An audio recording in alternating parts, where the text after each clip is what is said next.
শাবান মাসে বান্দার আমলনামা আল্লাহর কাছে উপস্থাপন করা হয়, ফেরেশতারা রিপোর্ট জমা দেয়।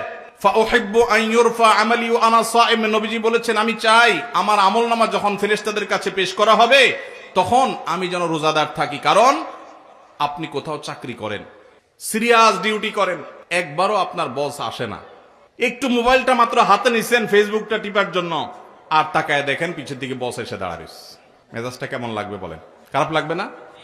আর আপনি অন্য সময় যাই করেন না করেন খুব সিরিয়াস মুডে কাজ করতেছেন, পিছনে তাকায় দেখেন মালিক এসে দাঁড়াবে, কলেজেটা শান্তি হয়ে যাবে না?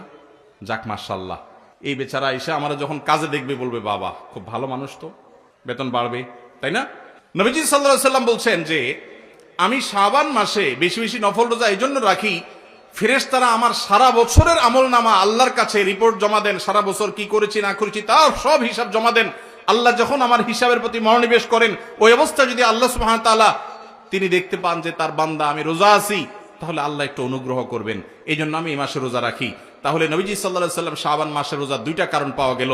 এক তো হলো গাফলতির সময় সেজন্য তিনি রোজা রাখতেন, দ্বিতীয়ত হলো এই মাসে বান্দার আমলনামা পেশ হয় সেজন্য তিনি রোজা রাখতেন। এই দুই কারণ আমাদের বেলায়ও আছে না নাই? তাহলে আমাদের রোজা রাখা উচিত না উচিত না? চেষ্টা করবো তো ইনশাআল্লাহ। ভাইরা আমার,